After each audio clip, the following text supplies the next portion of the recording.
Shane, ako na lang yung taya. Taya mo na ako. Kaya ka, Oscar. Ano, Shane? Kaya pa ba? Ayoko na, napapagod na ako.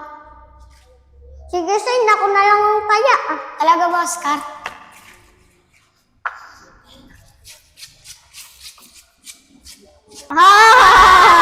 Ano, Oscar? Kaya pa ba? Ayaw ko na. Napapagod na ako. Tara na nga, Oscar. Uwi na tayo.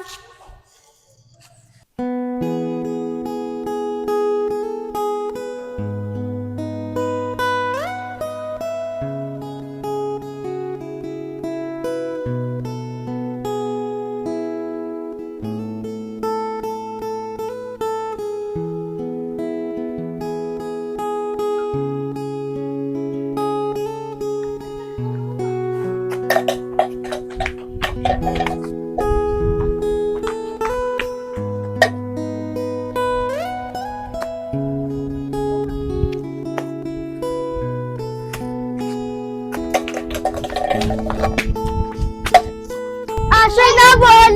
Kaya mo dito kami, Shane. Kawawa naman si Shane, hindi makataya. Oscar, ayoko na. Di naman ako makataya eh. Sige, Shane, ako na lang yung taya. Taya mo na ako. Kaya ka, Oscar. Ay, Ber, yayag. Kawawa naman si Shane, no? Di tayo mataya. Oo nga, Bong. Oh, tara na dun. Oscar, maraming salamat kasi nagpataya ka. Ano, Shane? Kaya mo pa ba? Di mo kami mataya, no? Apong yayag, Iber, hindi na ako taya. Si Oscar na. Kaya nga, ako na yung taya.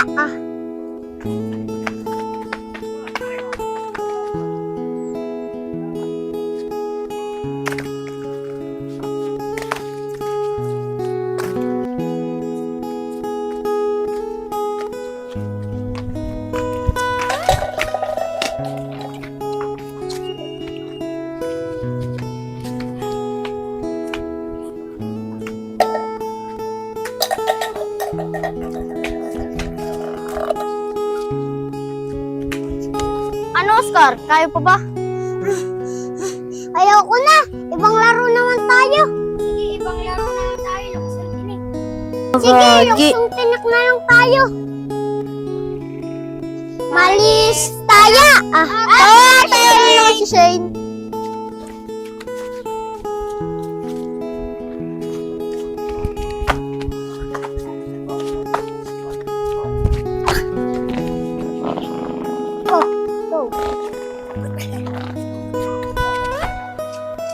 Ano, Shane? Kaya pa ba? Ayoko na, napapagod na ako. Sige, Shane, ako na lang yung taya. Talaga ba, Oscar?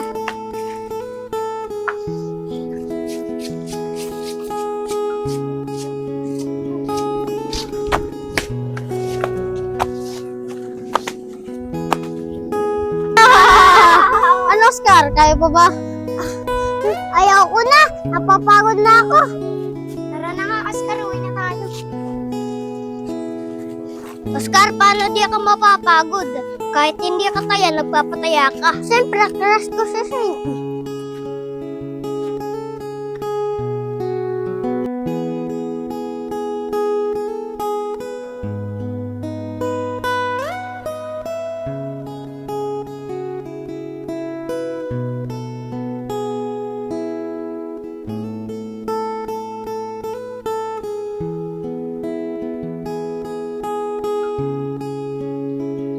Mga tol, kamusta araw nyo? Okay lang naman, tol. Grabe, pero napakabait ni Ma'am Nadarang. Napakagaling pa magturo. Tol, kilala niyo si Ma'am Kalkulan? Oo, tol. Kilala ko yun. Naging teacher ko din yun eh. Tol, napakagaling na magturo at mabait pa. Tol. Kilala niyo ba si Ma'am Benadas? Oo naman, tol. Minsan nga, nalilibre pa yun ng pamerienda eh. Sa mga estudyante niya eh, napakabait nun. Pakabait nga, tol. Pero teka nga lang mga tol, asan ba si Shin tsaka si Oscar? Tol. Hindi ko rin alam eh. Baka nandiyan lang sa tabi-tabi. Pero mga tol, tara muna dito sa gym. Antayin muna natin sila. Di naman tayo makakauwi hanggat wala sila. Bagay tol, magagalit na naman sa atin yun. Pagka iniwan na naman natin sila. Talaga yung dalawang yun. Pag hindi natin inintay, magagalit na naman sila. Kaya nga eh. Tapos pagka naman natin iniwan, magtatampo. Parang mga bata.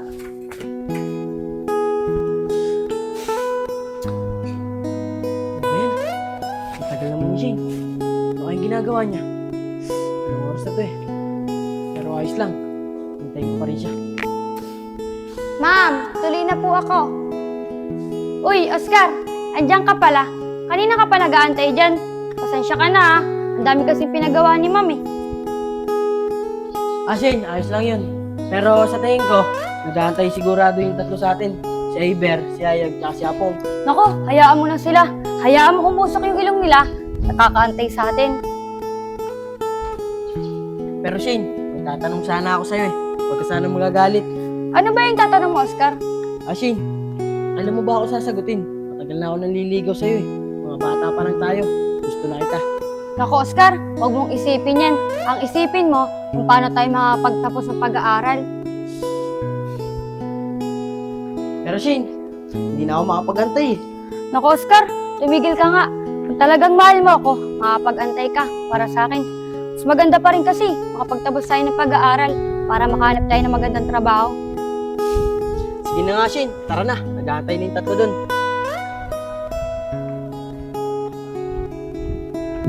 Mga tol, tara na nga. Mukhang hindi naman dadating yung dalawang yun. Kaya Tara mga tol, napakatagal. Hindi na tayo pinag-aantay. Oy mga tol, hay na pala yung dalawa eh oh. Iber, Yayag, Apong, alis na naman kayo. Di nyo naman kami aantayin. Antayin nyo nga kami. Kayo talaga, lagi nyo kaming iniiwanan. Eh paano ba naman Shane? Kanina pa namin kayo hinihintay. Ang tagal nyo.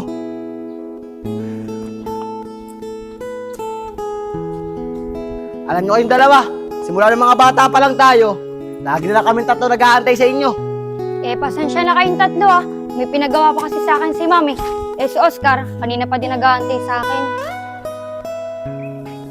Pero Shane, totoo ba yung sinasabi sa amin ni Oscar?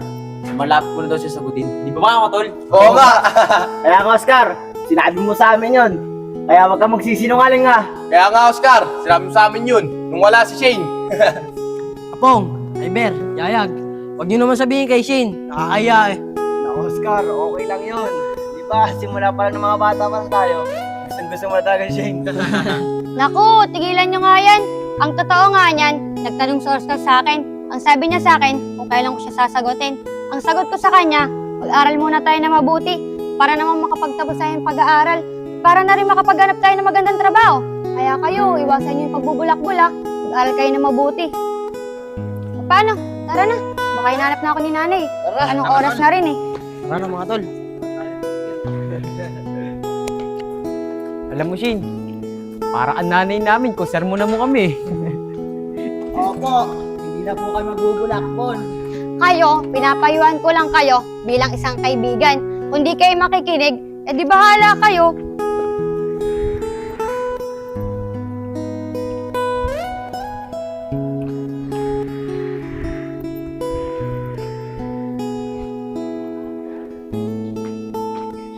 Basta Shane, mag-aantay ako kung kailan mo ako sasagutin.